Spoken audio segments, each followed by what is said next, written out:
Paradox Development Studios has had massive success with its historical strategy games in the recent decade, and gone from being essentially an indie developer to becoming one of the largest players in the genre. And that's actually a gigantic achievement when the main gameplay at first seems to be something like this, but behind its mechanics and surface, we of course find something much more akin to this. Massive successes like EU4, Hearts of Iron, and Crusader Kings 3 have solidified Paradox as perhaps the most dedicated historical developer with devotion to deep and immersive mechanics, and even when they go outside of history, like with their sci-fi game Stellaris, they do an amazing job, especially over time. And if there are games you're excited for or have been holding off buying, make sure to check out the proud partner of this channel, Instant Gaming.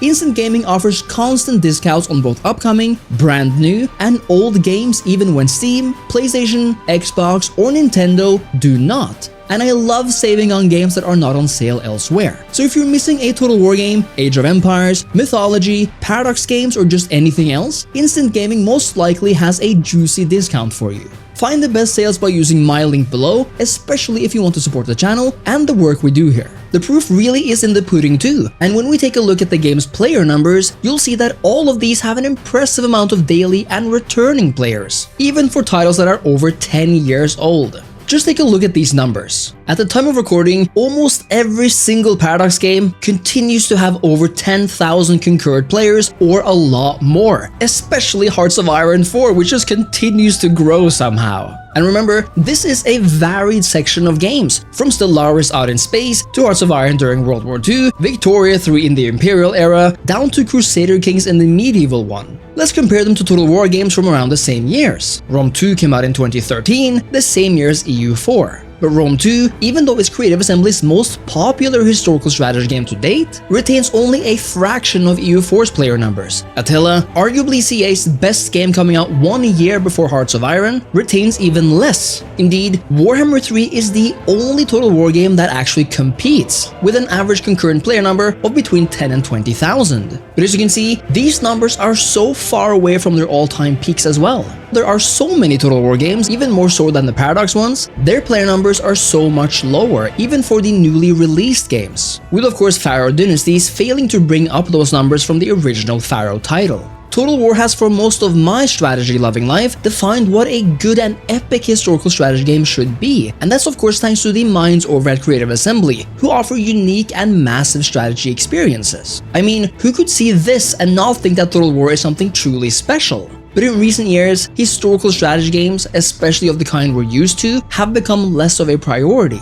The reality of the matter is that fans of historical and realistic Total War games just now received a new title in the form of Pharaoh Dynasties, but before that, they hadn't really gotten a new mainline game since 2015, when Attila came out, and even that was arguably a standalone expansion to Rome 2. And even then, many of the releases have been either disappointing or lackluster in one way or another. Instead, fantasy or supernatural inspired games like the Warhammer series, 3K, and Troy have dominated. And even though there are many good things to say about these games, it's something of an objective fact that the vibe of these later games are vastly different from the vibe of the pre-Warhammer 1 era titles. In fact, Total War is almost unrecognizable in terms of vibe and overall target audience and game feel. Again, perhaps with the outlier of Pharaoh Dynasties. And I think this is a big mistake for CA's long-term goals of actually retaining players. I believe Total War needs a new masterpiece release title in the historical genre to really reinvigorate the community. In this video then, I'm going to outline 6 different reasons on how Total War can return to greatness and recapture the magic of old. And even though this video is aimed at how they can get back to the historical players, these points will also be of value to fantasy fans. And let's cut straight to the chase, shall we? Number 1. Total War needs to be unafraid of sequels. It might sound weird considering the fact that we've gotten 3 Warhammer titles in the scope of 6 years, but this is actually unprecedented in Total War history.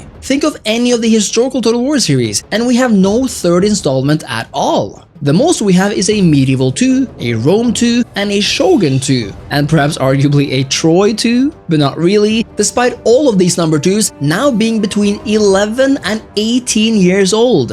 And even though this likely was a team decision, we can attribute this line of thought partially to Mike Simpson, who said on numerous occasions that CA had no real appetite for 3rd installments. But this is of course kind of sussy, since the moment they could, CA made 3 games in the same series in record time, and in a series that none of the historical fans had asked for a third installment of at all. All props to CA for stepping out of their comfort zone and doing that though, but I believe it's time for the traditional fans to get their due as well. We want a Medieval 3, we want an Empire 2, we want a Rome 3, and yes, a Shogun 3 as well. Of course, other time periods and scenarios would be interesting too, but Total War covered these time periods in the past specifically because they are so vast and all-encompassing, and literally every historical Total War fan I've ever talked to has wanted a new game in either of these, of course preferring some over others. So come on CA, if Paradox can soon make 5 EU games, 4 Hearts of Iron games, 3 Crusader Kings games, and now 3 Victoria games, which the fans are mostly ecstatic by and the player numbers reflect, then you can do so as well. Uncannily, you have just as many series as they do, and Total War fans want new games in the periods they love just as much as Paradox fans do. Number 2. Increase depth and immersion. I am a big campaign player, as I imagine the vast majority of Total War players are. The campaign ties the battles together and gives us something more to invest in and fight for. Paradox Games focuses entirely on their campaigns, and it's all the better off for it. But Total War has this unique dual system of turn-based campaigns and real-time battles. And I know that's exactly why this series became so integral to me. But I have to admit that much of what made the Total War campaign so intriguing is partially gone or diminished, and this development needs to be stopped and reversed. What made Total War campaign so immersive were all the little details that came together and made a vastly better whole.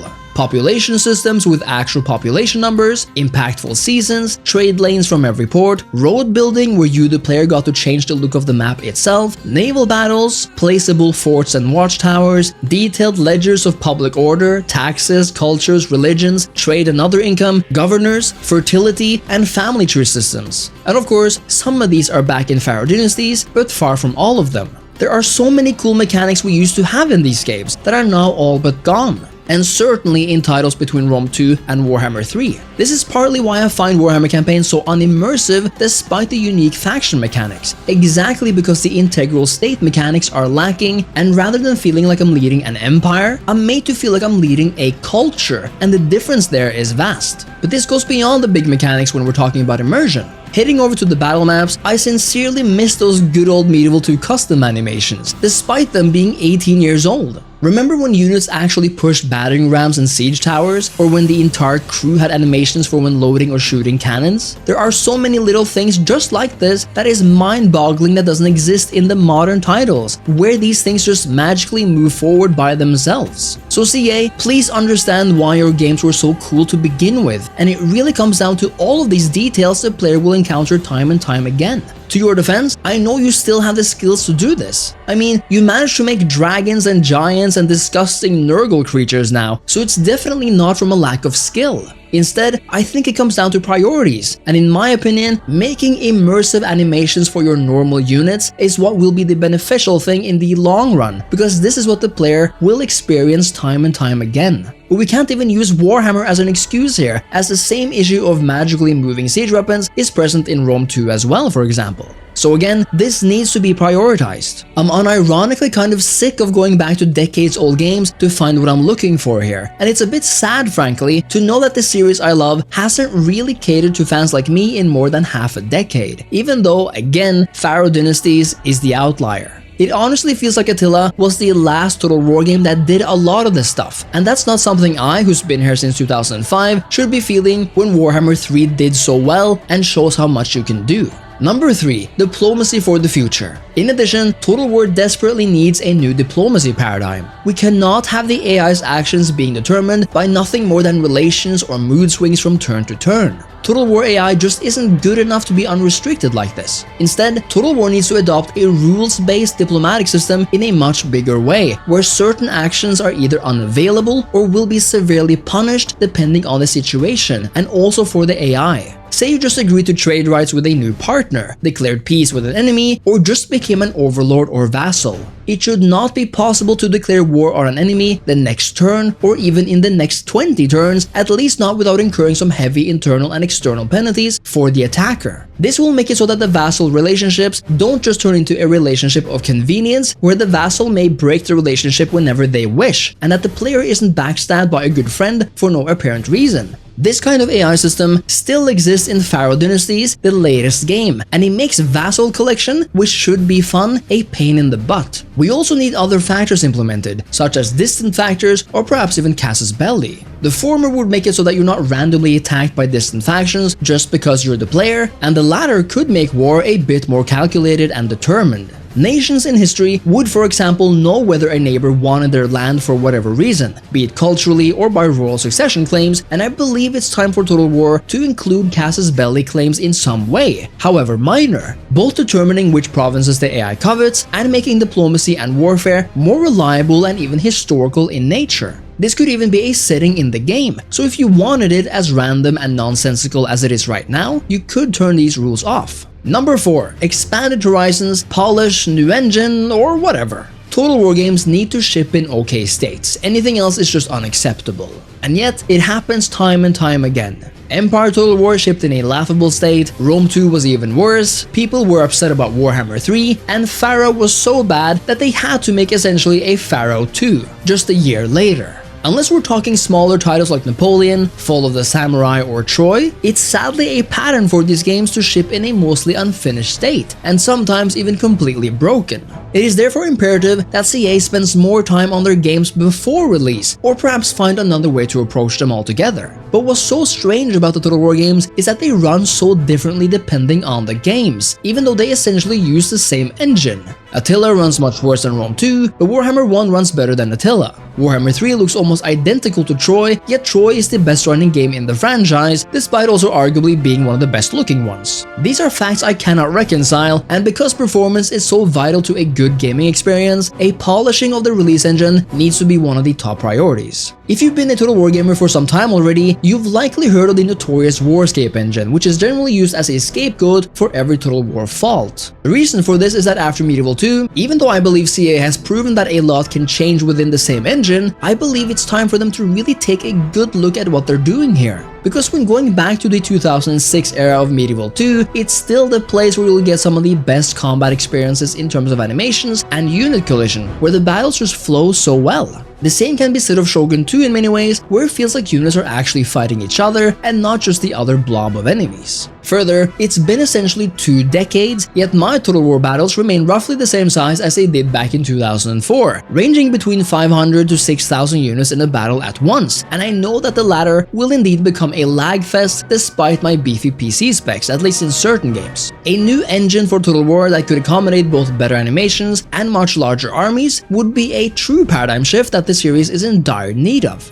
And then we're not even talking about graphics. But honestly, here's the weird thing about graphics in Total War. I kinda feel like the visuals peaked in Napoleon or arguably Three Kingdoms. Just look at these visuals from Napoleon, the soft and immersive looking campaign map, the lighting in the water, or on the battlefields where the flags actually look semi-realistic and move depending on movement and wind, or the units and battlefields themselves. What I'm saying is that Total War has already reached a level of visual detail that is much more than acceptable, and further improvements to any engine in terms of visuals should instead go towards increasing performance, playability, and focus on unique approaches to visuals rather than sheer raw visual fidelity. Number 5. Music.